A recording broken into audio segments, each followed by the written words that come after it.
జై శ్రీరామ్ అండి. ఎలా ఉన్నారు?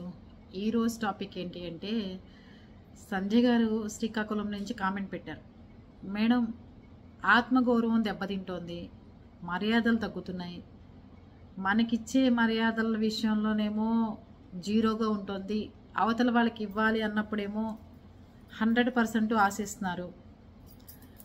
ఇంకోటి, మన డబ్బు అయితేనేమో పందులకు ఖర్చు పెడితేనేమో మన డబ్బు మన కోసమే మనం ఖర్చు పెట్టుకుంటున్నాం కదా అంటారు. అదే మనకి ఇవ్వాల్సిన డబ్బు ఏదన్నా ఇవ్వండి, మనకి ఇవ్వాల్సింది ఏదన్నా రావాలి అంటే కనుక ఆ మాత్రం బంధువుల దగ్గర సర్దుకోలేరా? ఆ మాత్రం మీరు ఎట్లాగే ఉంటారా?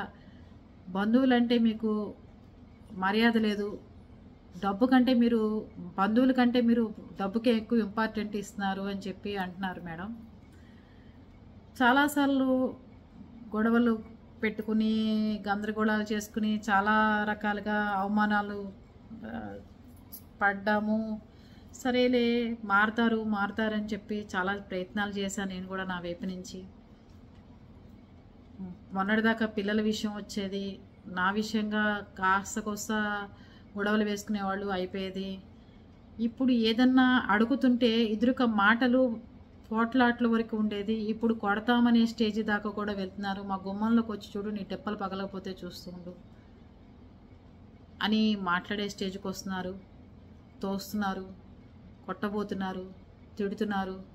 దేనికి ఇదంతా అంటే డబ్బు విషయం వచ్చేసరికి ఇన్ని తగాదాలు వస్తున్నాయి. మేడం, వాళ్ళు డబ్బులు ఖర్చు పెట్టినప్పుడేమో కరెక్ట్గా లెక్కలు చెప్పాలంటారు, నా డబ్బులు ఖర్చు పెట్టినప్పుడేమో మన డబ్బు మన కోసమే ఖర్చు పెట్టుకుంటున్నాం కదా, మనందరం ఒక కుటుంబం కదా అంటారు. ఇంతే కాకుండా పెద్దవాళ్ళకు కూడా ఎవరికైనా చెప్తే పెద్దదానివి నువ్వు సర్దుకోవాలి, ఆ మాత్రం సర్దుకోలేని దానివి దేనికి, మీ ఇంట్లో ఉన్న కోపాలను తీసుకొచ్చి ఎదుటి వాళ్ళ మీద రుద్దుతున్నావు అంటున్నారే తప్ప, నేను రీజనబుల్గా మాట్లాడుతున్నాను, నేను రీజనబుల్గా చేస్తున్నాను అని చెప్పి వాళ్ళకి అనిపించట్లేదు. దీనికి పరిష్కారం ఏంటి మేడం? ఇంకోటి, వాళ్ళన్నదానికి నేనేమి చేతులు కట్టేసుకుని ఏమనకుండా వచ్చే రకం మనిషినే కూడా కాదు. నేను కూడా వాళ్ళు 10 మాటలు అన్నప్పుడు నేను 2 మాటలు కూడా చాలా గట్టిగా స్ట్రాంగ్గానే అంటున్నాను. నేను కూడా ఈ మధ్యకాలంలో ఇవన్నీ కరెక్టా తప్ప?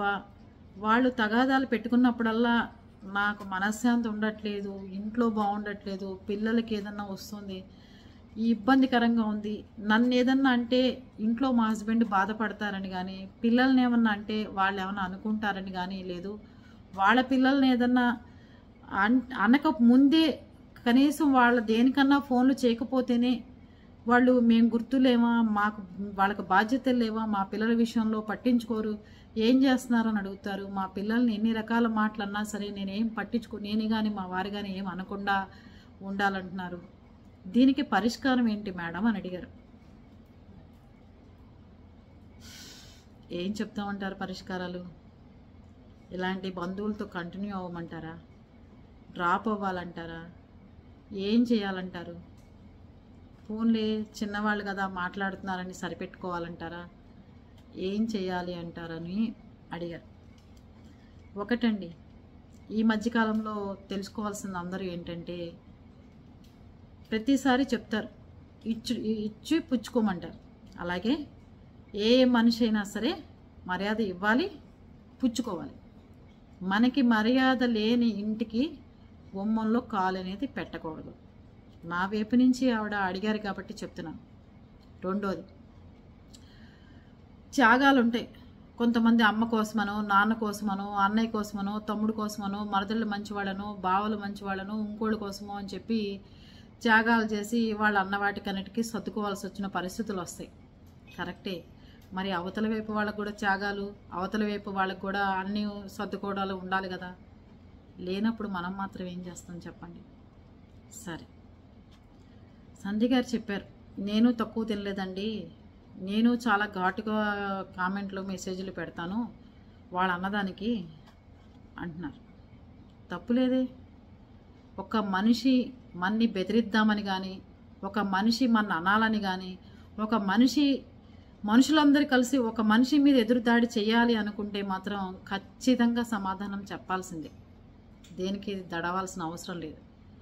బంధుత్వాలు పోతాయి అంటే ఒకేపునే పుచ్చుకుని అస్తమాను లాగుతుంటే, పోన్లేరా మన పిన్నే, పోన్లే మన మామయ్యలే, పోన్లే మన బాబాయే, పోన్లే మన పెద్దమ్మే, పోన్లే మన మేనమామే, మేనత్తలే, లేకపోతే ఇంకోళ్ళే ఫ్రెండ్సే, ఇంటి పక్క వాళ్ళే అని అనుకుంటుంటే అవతల నుంచి కూడా మన గురించి పోన్లే అని ఒక్క నిమిషం ఆలోచించినడితే ఈ తగాదాలు వస్తాయా చెప్పండి? యువతల వాళ్ళు ఏదైనా మాట్లాడుతుంటే ఆడవాళ్ళు హస్బెండ్ కంట్రోల్లో పెట్టాలి. అవతల నుంచి మగవాళ్ళు మాట్లాడుతుంటే పెళ్ళాలు కంట్రోల్లో పెట్టాలి. అలా పెళ్ళాలు ఎదురకుండా రెచ్చిపోయి మాట్లాడుతుంటే సొంత వాళ్ళని పెళ్ళాలు రేపొద్దున మాట్లాడరా? మీరు గౌరవం ఇవ్వకుండా మీ వాళ్ళనే మీ భార్యల ముందో మీ భర్తల ముందో మాట్లాడుతుంటే వాళ్ళు మాత్రం వాళ్ళకి ఎందుకు మర్యాదలు ఇస్తారు చెప్పండి? సంజయ్ గారు చేసింది 100% నా వైపు నుంచి కరెక్ట్ అంటాను. ఒక మనిషి అగౌరవపరిస్తే తిరిగి అగౌరవపరచండి. ఈ రోజుల్లో మనం సర్దుకుని, మా మదర్ చెప్తుండేవాళ్ళు, ఎందుకమ్మా వాళ్ళ పాపని వాళ్ళే పోతారని కూడా అందావిడ. పోన్లేమ్మా అనుకుంటే అనుకొని వదిలేసేయండి. ఏం మిగిలిందండి? మదర్ చనిపోయినప్పుడు కనీసం ఆ రోజు ఎంత ఏడ్చామో, ఎంత ఇబ్బంది పడ్డామో, ఎంత నరకయాతన ఎలా ఉంటుందో మా ఒక్కళ్ళకే తెలుసు ఆ రోజు ఆ పెయిన్. పోనీలేని వదిలేసిన వాళ్ళు ఎవరన్నా మనని ఓదార్చారా? పోనీలేని వదిలేసింది వదిన, పోనీలేని వదిలేసింది అక్కయ్య గారు, పోనీలే వదిలేసిందని చెప్పి పెద్దమ్మ అని ఎవరికన్నా సానుభూతి ఉందా? ఎవ్వరికీ లేదు. మా అమ్మ దగ్గర నుంచి నేర్చుకుంది ఏంటి అంటే, మంచితనానికి పోతే చెడు ఎదురొచ్చిందండి. దేవుడు చెప్తూ ఉంటాడు, మంచి చేయండి మీకు మంచి జరుగుతుందని. ఎవరి జోరికి మనం అనవసరంగా వెళ్ళొద్దు. వెళ్ళి మనం చెడు చేస్తే ఖచ్చితంగా చెడు జరుగుతుంది. కానీ మన్ని చెడు చేయాలనుకున్న వాళ్ళని కూడా మనం క్షమించేస్తే వాడికి చెడు చేయాలన్న ఆలోచన ఖచ్చితంగా వస్తూనే ఉంటుంది బ్రెయిన్కి. దాన్ని కట్ చేసినప్పుడే వాడికి వాళ్ళ అన్న మాటలు ఏంటో అర్థమవుతాయి. నేను కామెంట్ పెట్టాను, నా నాన్న వాళ్ళు ఎవరు ఇదెవరు అని పెట్టాను అని సంజయ్ గారు చెప్తున్నారు. కరెక్టే, పెట్టాలి. ఊరికే పొడుకున్న పాముని వచ్చి అనుమానవసరంగా కొట్టి ఇబ్బంది పెడుతుంటే ఎవరికైనా బాధ కలుగుతుంది, ఎవరికైనా తిక్కరేగుతుంది. ఖచ్చితంగా మాటకు మాట సమాధానం ఉంటుంది, మాటకు మాట సమాధానాలు చెప్పాల్సి వస్తుంది.